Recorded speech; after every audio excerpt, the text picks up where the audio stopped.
Peace, everybody. This is Kashim, the 45 Fitness and Strength channel.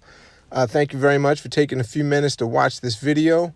Thought this time I'd do a little commentary on order of exercises, how you should structure your workouts, as there are wildly varying opinions on what exercise to do first, what to do second, third, and so on anytime you step foot in the gym.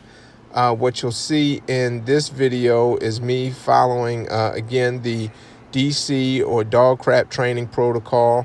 You can check my last video where I give a more detailed explanation of this program itself. But one thing about this program, in particular on the day in which you do your lower body, is that it goes contrary to conventional thinking on how to order exercises within a workout. Conventional thinking says that you would do your major muscle groups or biggest lifts first in a workout and then do your smaller muscle groups or isolation lifts later in the workout. That's regardless of how many or which body part or parts you may be working in a given session. So in the video that you're watching, for example, I'm doing arms, basically arms and legs, biceps, forearms, calves, hamstrings, and quadriceps. Conventional thinking says that you would do the bigger lifts first. So I'll end up squatting in this session, and but I'm doing it last. I'll explain that in a few moments. But conventional thinking says, sorry about this, by the way, the camera fell over. Conventional thinking says that you would do your biggest lift when you have the most energy. You know, as soon as you hit the door of the gym, you're freshest. Your pre-workout or coffee or whatever is just kicked in, or you just woke up, whatever it is, you're ready to go. So the lift that's going to take the most energy, you want to do that first. So when you're setting up your own training plan, that works. That's not a bad idea at all. It makes perfect sense. You go in the gym, you do your big lifts first. And you'll see in this training session that I do squats. I also do leg curls. So you would think we're going to do those squats first. Then you do your leg curls afterwards when all those muscle groups, the hamstrings are warmed up from squatting. You've already you've used all the energy that you need to get the most weight on the bar and moving with those squats. And then what you do on the leg curl, it's not as big a priority as the squat. So you go ahead and do that second. Then you may do calves last. That's not a bad way to set up training. I've been doing that for years, and it has worked well for me, and it's worked well for many people who do it. The reason that this program has you doing things in reverse order, I'm doing my smallest body parts first. As you notice, biceps, then forearms. I cut out the calves because that just looks really boring. Even when you speed it up, I did calves on a leg press machine. I just cut that out. So you have to take my word for it. I did that before I did the leg curls that you see here.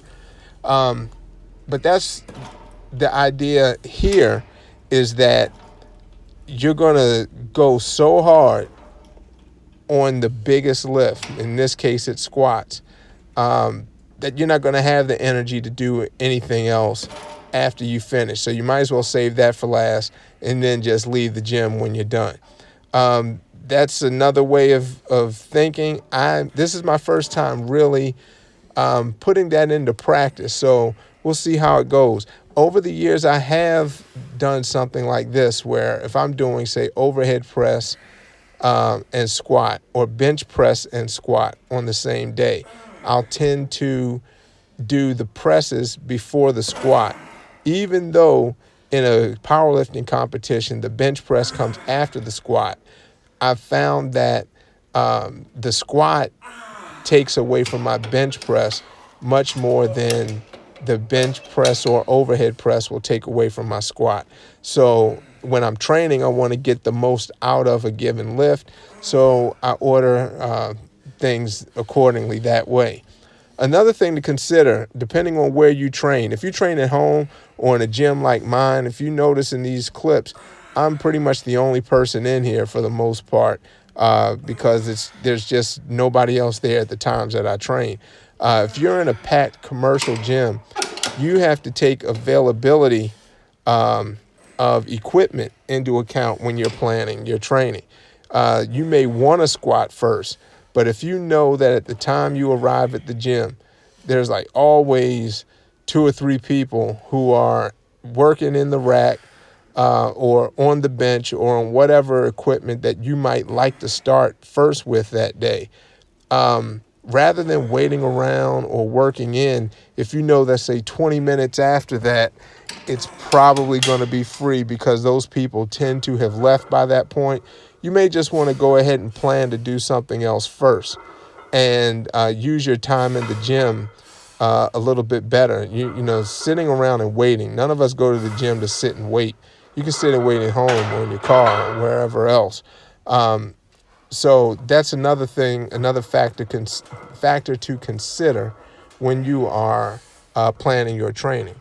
Now, you may read or hear people who advocate frequent changes in the order of exercises, order of body parts that you work in your training sessions.